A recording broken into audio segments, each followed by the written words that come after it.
Ambassador Black, how do you undermine the narrative of Al-Qaeda?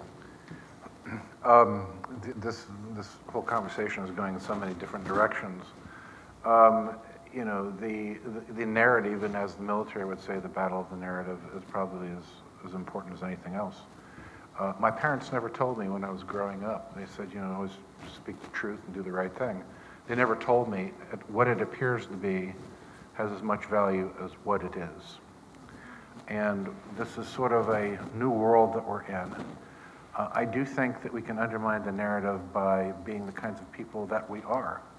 And the fact of the matter is that the police forces and security forces of the world that are responsible for protecting their citizens know very well that my colleagues and I spent more time working on behalf of their citizens, risking their lives for their people as they did American citizens. The good part about that is it also works in return. A lot of the successes and protection of American interests have been a result of what our friends overseas have done. Understanding, you know, the message, the battle of the narrative. I mean, if you think the Americans are really out of touch and don't get it, just pick up your latest Pew poll and see what people in Morocco think about or Nigeria think about. I mean, it's really breathtaking to see things like, well, actually, you know, I shouldn't tell you this, but actually the Israelis were behind 9/11, or, you know, Osama bin Laden, you know, is this and that.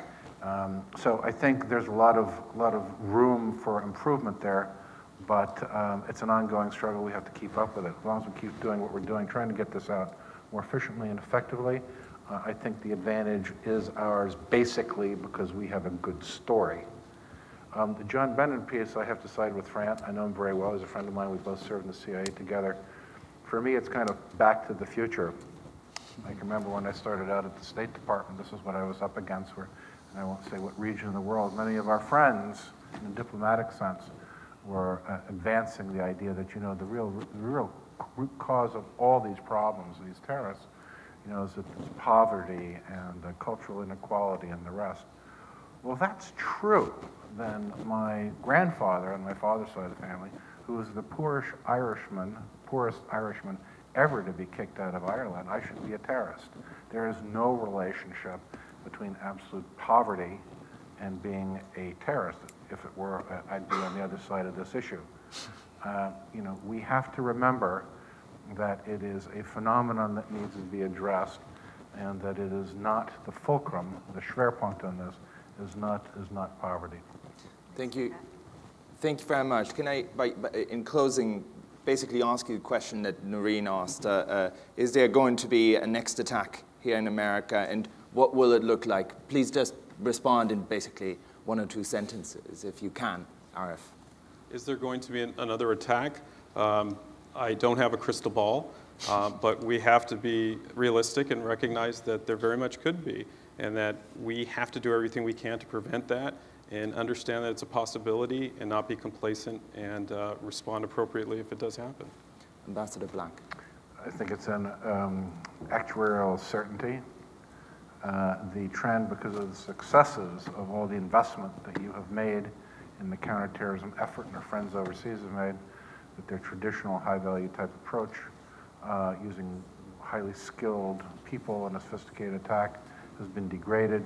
This will manifest itself, in my view, with lower trained people going against softer targets in the United States. I agree with Kofor. My colleague Robert Wright, author of Non-Zero, has talked about the increasing lethality of hate and the easier and easier on-ramps for people who want to create mass casualty incidents to get access to that technology in the world we're in. And it doesn't matter if you're an anti-United Nations, anti-government type living in New Mexico, or you've got some other grievance. I do think we're going to have these. I would like to just add one item on this issue of terrorism, and I think it needs to inform. Yeah, I do think it's important to realize that while we're doing both, part of our strategy in dealing with terrorism is to go after and try and kill the terrorists. It's very important to think about why are terrorists, or at least the terror masters, doing what they're doing.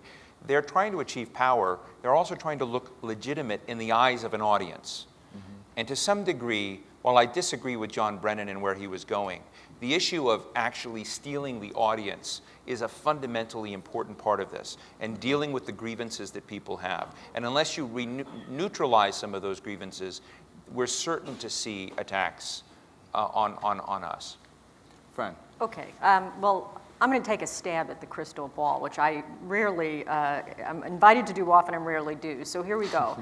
I agree with Kofor that it is a virtual certainty because they're going to keep trying and eventually they're going to be successful. The question came, what do you think that will look like? So here is some of the things that I think you're going to find after the smoke clears.